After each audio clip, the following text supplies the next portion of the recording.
அடக்கி செங்கரும்பை கல்யாணை உண்ணச் செய்து செருப்புற்ற ஏமநாதன் செருக்கு அடக்கி செங்கரும்பை கல்யாணை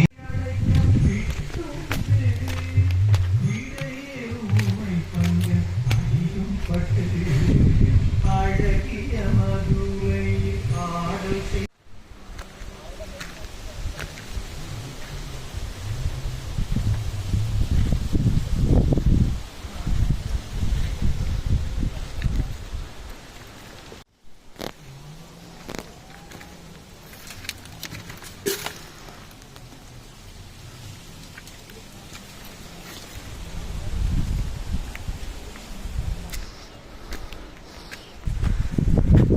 மருந்து வாழ்மலை. இந்த அனுமார் கையில் தூக்கிட்டு போகிற மாதிரி ஒரு மலையை காட்டுவாங்கள்ல, அந்த மலையை தான் இந்த மலை அப்படின்னு சொல்லுவாங்க. இது எங்கே இருக்குதுன்னு பார்த்திங்கன்னா, நம்ம கன்னியாகுமரியிலேருந்து ஒரு 10-15 கிலோமீட்டருக்குள்ளே நம்ம ஐயா வைகுண்டரோட சாமி தொப்புக்கு பக்கத்தில் பொச்சேடிங்கிற ஊரில் இருக்குது. இந்த மலையில் ஏகப்பட்ட இந்த குகைகள், சித்தர் வாழ்ந்த குகைகள், அப்புறம் இந்த ஏகப்பட்ட மூலிகை செடிகள் இந்த மாதிரிலாம் இருக்குது. இந்த மலையில் உள்ள மூலிகை செடியில் ஒன்று கொண்டு தான் அவர் இதுக்காக தான் தூக்க வந்தார் அப்படிங்கிறது வரலாறாக சொல்கிறாங்க. அது வரலாறோ கட்டுக்கதையோ அது தெரியல, ஆனால் இதை தான் சொல்லுவாங்க. சாதாரணமாக எல்லா நாள்லையும் நீங்கள் இந்த மலைக்கு வர முடியாது, ஏன்னா கூட்டங்கள் இருக்காது, ஆள் நடமாட்டம் இருக்காது. இப்போது இந்த தை மாதம் சாமி தோப்பில் ஐயா வைகுண்டரோட கோயில் திருவிழா அப்படிங்கிறதுனால இப்போ வந்து ஆயிரக்கணக்கான மக்கள் ஏறுவாங்க. அதனால் உங்களுக்கு கூட்டமாக இருக்கும், அதனால் உங்களுக்கு பாதுகாப்பும் இருக்கும். மற்றதுக்கு உங்களுக்கு ஏறக்கூடிய களைப்பும் தெரியாது. கிட்டத்தட்ட அரை மணி நேரம், 3/4 மணி நேரம், 1 மணி நேரம் வரைக்கும் ஏற வேண்டியிருக்கும். போகிற வழியிலே நிறையா விதவிதமான மருத்துவ குணங்கள் உள்ள செடிகள், சித்தரோட குகைகள், அந்த மாதிரி நிறையா புதுசு புதுசாக நீங்கள் பார்த்துட்டு போகலாம். போகிறதுக்கே நல்ல ஒரு ஆனந்தமாக இருக்கும், இனிமையாக இருக்கும். அந்தளவுக்கு இயற்கை காட்சிகளும் நிறைஞ்சிருக்கும். கோயிலில் யாரோ வரைஞ்சி வச்சுருக்காங்கன்னு தெரில. இந்த மேலே இடையில பாதியிலே ஒரு அனுமர் கோயில் இருக்குது. அதிலேருந்து பார்த்திங்களானே நல்லா அருமையாக இருக்கும், அழகாக இருக்கும். இதுதான் அந்த கோயில். இதுக்கு மேலே நம்ம அந்த மலை உச்சிக்கு போகணும். அந்த மலை உச்சிக்கு கிட்டத்தட்ட ஒரு 20 நிமிஷம், அரை மணி நேரம், 3/4 மணி நேரம் வரைக்கும் நம்ம போக வேண்டியிருக்கும். அது மேலே ஒரு ஆஞ்சநேயர் கோயில் இருக்குது, அங்கே தான் நம்ம இப்போ போக போகிறோம். பாதைகள்லாம் ரொம்ப கரடு முரடாக தான் இருந்த மாதிரி தெரியும். பெரிய பெரிய பாறைகள், பள்ளங்கள், மேடுகள் இந்த மாதிரி தான் தெரியும். ஆனால் எந்த கடினமுமே இல்லாமல் ரொம்ப சுலபமாக போகிற மாதிரி தான் அங்கே இருக்கும். மற்றபடி இந்த அணில் ஓடுது, மற்றபடி பெரிய விஷப்பூச்சிகள், சிந்துக்கள் இந்த மாதிரி நான் எதுவுமே ஒன்றும் பார்த்ததில்லை இது வரைக்கும். நானும் இது வரைக்கும் குரங்கு கூட பார்த்ததில்லை. ஆனால் இந்த வருஷம் தான் என்னமோ தெரியல, மரத்தில் குரங்குலாம் இருந்துச்சு. இப்போ நம்ம இந்த கரடு முரடான பாதையில் தான் போகிறோம். உண்மையை சொல்லணும்னா 70 வயசான தாத்தா பாட்டி இவங்களாம் கூட இந்த மலையில் ஏறுவாங்க. அதே மாதிரி இந்த 3 வயசு, 5 வயசு இந்த மாதிரி சின்ன குழந்தைங்க கூட அந்த மலையில் சாதாரணமாக ஏறிட்டு போவாங்க. அந்த அளவில் ஒரு கடினமாகவே இருக்காது. நீங்களும் முயற்சி பண்ணலாம்.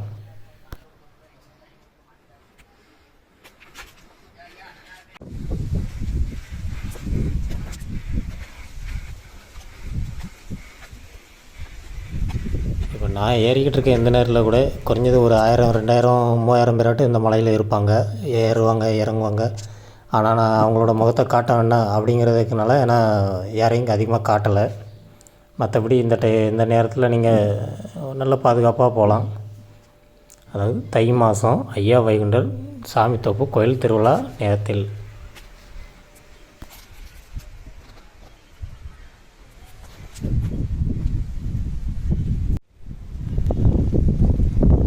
நல்லா பாருங்கள், அந்த பாறையில் எதேச்சையோ இல்லை நடந்ததோ ஆனால் ஒரு உருவம் தெரியுது பாருங்கள். ஆனால் அது எப்படின்னு தெரில, எனக்கும் ஒரே ஆச்சரியமாக தான் இருக்குது. இருந்தாலும் அது இயற்கையாக நடந்திருக்கும்னு தான் எனக்கு தோணுது, எப்படின்னு தெரியல. அதுக்காக நம்ம ஏதாவது சொல்ல முடியாது.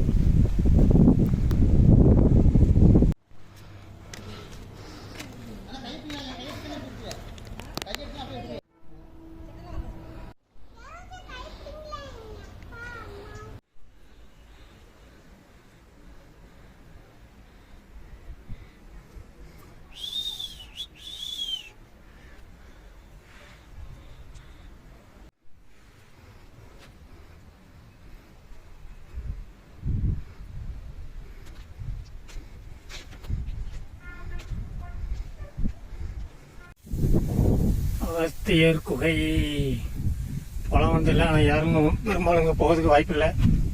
கொஞ்சம் தூரம் போய் பார்க்கலாம், சரி இல்லை அப்படின்னா திரும்பி வந்துடலாம். போகும்போது கொஞ்சம் கவனமாக பார்த்து பார்த்து போகணும். ஏன்னா சின்ன சின்ன பூச்சிகள் கிடக்க வாய்ப்பு இருக்குது. சில இந்த செடிகளில் உள்ள சின்ன சின்ன முட்கள் கூட விஷமாக மாறதுக்கு வாய்ப்பு இருக்குது. என்ன ரொம்ப போய்கிட்டே இருக்குது. அகத்தியர் குகை ரொம்ப போய்கிட்டே இருக்குது. அநேகமாக நான் அந்த இடமா தான் இருக்குன்னு நினைக்கிறேன்.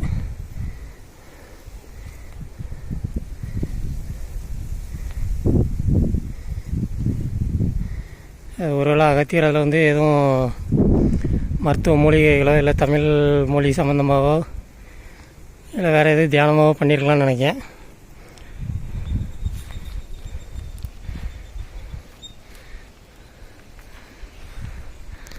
நம்ம அந்த பக்கம் தான் போகிறோம்.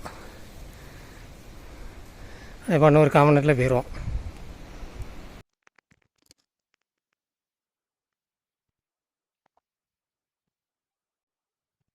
நீங்கள் போகும்போது முடிஞ்ச வரைக்கும் தண்ணி கொண்டு போகிறது நல்லது. ஏன்னா இடைவெளியில் எங்கேயும் தண்ணி கிடைக்கிறதுக்கு வாய்ப்பு இல்லை.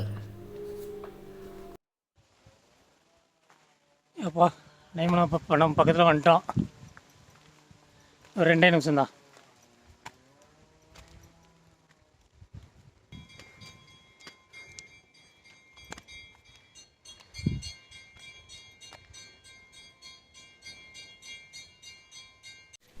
வந்துட்டோம்.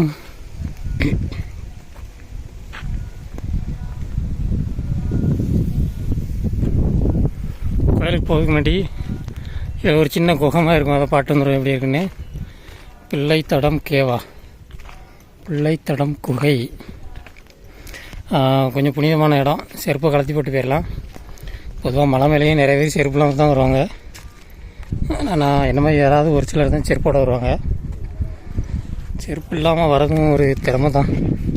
அவங்களாம் ரொம்ப புனிதமான பக்தர்கள். நான் பக்தர் தான், அதுக்காக ரொம்ப பக்தியாக இருக்க மாட்டேன். இப்பா நெளிஞ்சு நெளிஞ்சு தான் போக வேண்டியிருக்கு. வந்தாச்சு. நூலில் போகணுமா?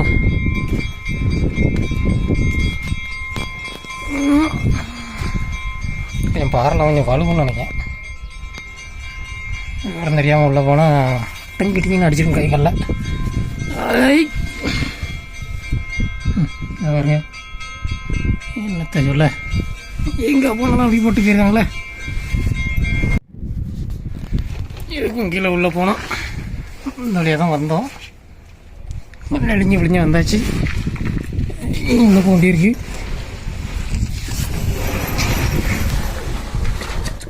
வந்தாச்சு. ஒத்துமே இல்லை. இதெல்லாம் எத்தனாயிரம் பணம் செய்யணும்னு யாருக்குமே தெரியாது. 5000, 10,000, 2000, 5000, 7000 என்னதுமே தெரியாது. அந்த பக்கம் ஏதோ கட்டுமான மாதிரி தெரியுது.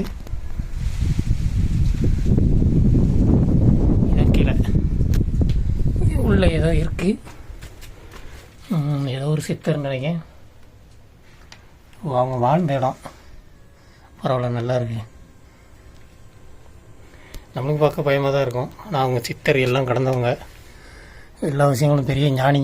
அவங்களுக்கு என்ன நடக்கும், எப்போ நடக்கும், என்னன்னு உள்ள நூறு அப்படி ஞானம் அப்படின்னு நிறையா இருக்கும். அவங்களுக்கு வந்து நம்ம இதெல்லாம் இருக்குது ஒரு பெரிய விஷயமா இருக்குது. நம்ம ஒரு 1 மணி நேரம் 2 மணி நேரத்துக்கு இருந்தாலே நமக்கு பயம் கொடுத்துரும். அது ராத்திரி நேரத்தில் சொல்ல வேண்டாம், ரொம்ப பயமாயிரும். நல்லா இருக்கு இடம், அருமையாக இருக்குது. மருந்து வாழ் மலை குகையில் ஒரு பெரிய பாறை எப்படி பிடிமானத்தில் இருக்குது பாருங்கள். இந்த ஒரு 2-5 கல் இருக்குது. அந்த பக்கம் ஒரு சின்ன சின்ன சின்ன சின்ன கல்லாக இருந்த மாதிரி இருக்குது. அப்புறம் அந்த பக்கம் பார்த்திங்கன்னா இது வந்து முட்டிக்கிட்டு இருக்கு. அந்த பக்கம் அது ஒரு லைட்டாக பிடிமானத்தில் இருக்குது. இந்த பக்கம் உள்ள இப்படி இருக்குது, இந்த பக்கம் லைட்டாக இப்படி இருக்குது. இதில் உள்ள வரைக்கும் நல்லா இப்படி இருக்குது. நல்லா இருக்குது. உள்ளக்கு அப்படியே அந்த காற்று, இங்கேருந்து வர காற்று அவ்வளோ சுகமாக இருக்குது. ஒரு 1 மணி நேரம் இருந்தாலே போதும், உடம்புல ஏகப்பட்ட நோய்கள் குறைய ஆரம்பிச்சிடும். அந்தளவு இயற்கையான காற்றாக இருக்குது. இந்த பக்கத்தில் இருந்து அருமையாக இருக்குது காற்று.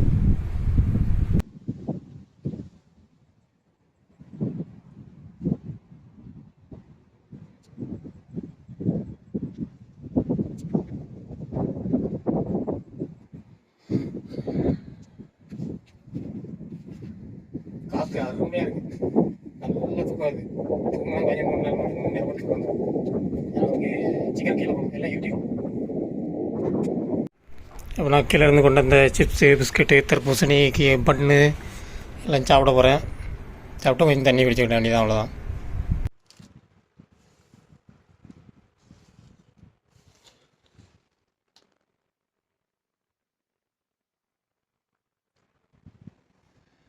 இந்த மாதிரி ஒரு இடத்துல, இந்த மாதிரி ஒரு காத்தோட்டத்தில், இந்த மாதிரி ஒரு குப்பைகளை உட்காந்து சாப்பிடுறது ஒரு அற்புதமான நிகழ்வாக இருக்குது.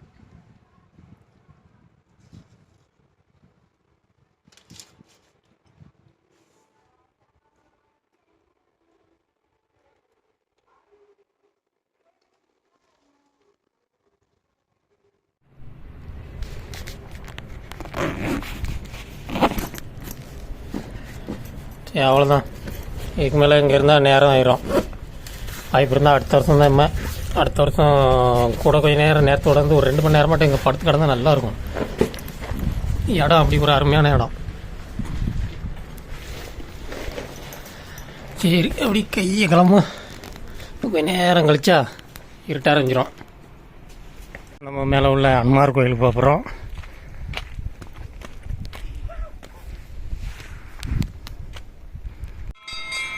சாமி தோப்பு ஐயா கோயிலுக்கு வந்தவங்க இங்கேயும் வந்துட்டு பூஜை பண்ணிட்டு போகிறாங்கன்னு நினைக்கிறேன்.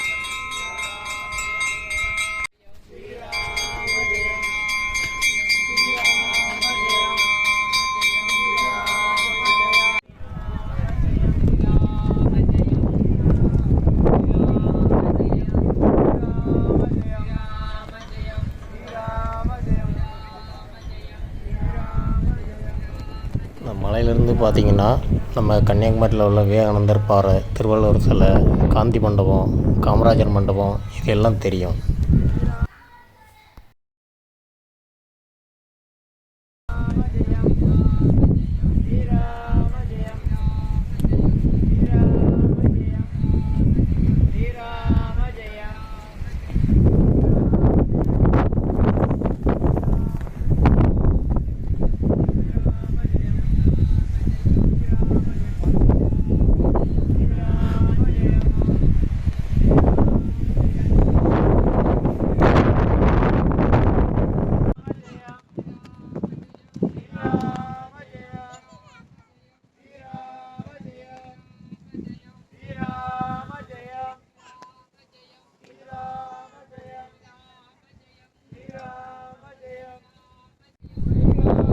தூரத்தில் ஒரு கோபுரம் தெரியும், அதுதான் அனுமார் கோவில்.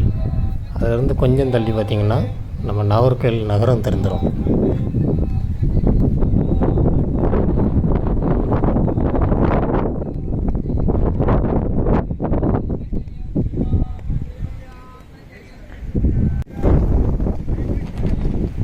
இதுதான் சாமித்தோப்பு ஐயா கோவில்.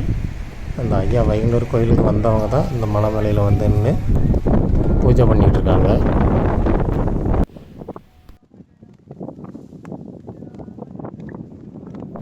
நல்ல காற்று, நல்லா சூப்பராக இருந்துச்சு. அதனால் நான் பாட்ட கொஞ்சம் நேரம் அந்த இடத்துல கிட்டத்தட்ட ஒரு 1/2 மணி நேரம் 3/4 மணி நேரம்கிட்ட அப்படியே படுத்துட்டேன்.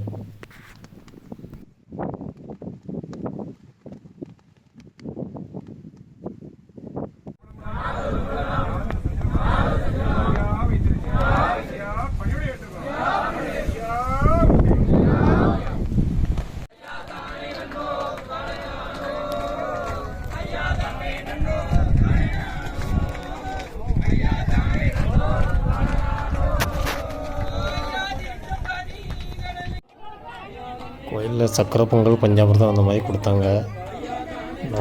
வாங்கிட்டு வந்து இந்த இடத்துல, இந்த பாறையில், இந்த மலை உச்சியில், இந்த இனிமையான காற்றில், இந்த இனிமையான சாப்பாடை சாப்பிட்றதுக்கு கொடுத்து வச்சுருக்கணும். அவ்வளோ இனிமையாக இருந்துச்சு அந்த இடம். அப்படி சாப்பிட்றதுக்கும் சரி, அந்த இடமும் சரி, அந்த காற்றும் சரி, அந்த வியூவும் சரி, இங்கேருந்து மலை கீழே பார்க்கும்போது அந்த இயற்கை காட்சிகள், அழகான காட்சிகள், சொர்க்கம் போங்க.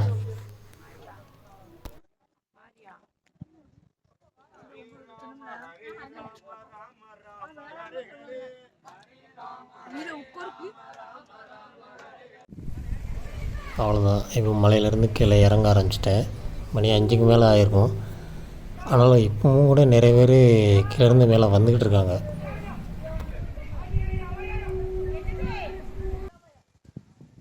கிட்டத்தட்ட மணி ஒரு 5:30 மணி ஆகுது. இன்னமும் கூட ஏறிட்டு இருக்காங்க.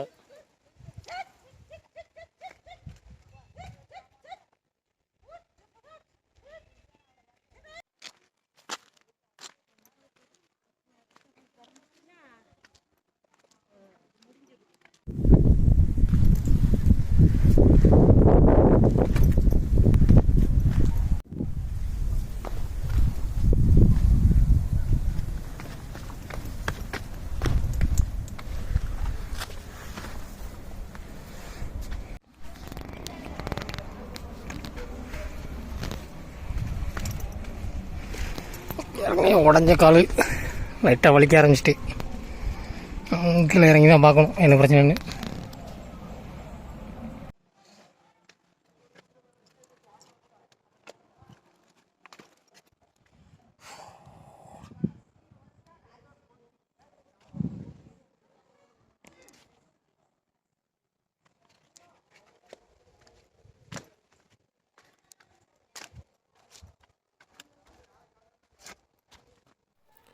இதை பார்க்கும்போது உங்களுக்கு கொஞ்சம் பயமாக இருந்த மாதிரி கூட இருக்கிறதுக்கு வாய்ப்பு இருக்குது. ஏன்னா இப்படி ஒரு காட்டுக்குள்ளே இப்படி ஒத்தியால போனவங்க இருக்குன்னு நினைப்பீங்க. அப்படிலாம் கிடையாது. நான் ஒத்தியால போகலை. இப்போவும் சொல்கிறேன், இந்த இடத்துல கிட்டத்தட்ட 3000 பேர் 4000 பேர் இந்த மலையில் இப்போவும் அந்த பாதையில் ஒருத்தர் இருக்காங்க.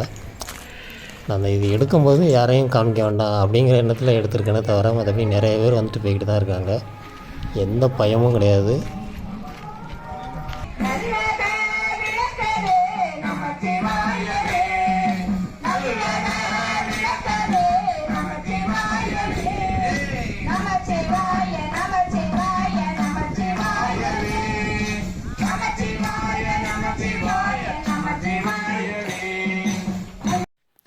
இதுதான் எனக்கு கால் உடஞ்சது.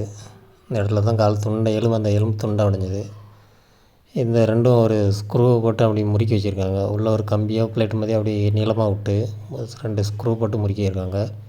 இந்த இடத்துல கால் துண்டை அந்த எலும்பு அப்படி துண்டாக உடஞ்சி கிடந்துச்சி. இந்த இடத்துலையும் 2 ஸ்க்ரூ போட்டு முறுக்கி வச்சுருக்காங்க. எனக்கு பெரும்பாலும் அந்தளவில் வலிக்காது. என்னால் வேகமாக ஓட முடியாதே தவிர மற்றபடி வலி அந்த அளவில் இருக்காது. ஆதிசக்தி மகாசக்தி பராசக்தி ஓம்.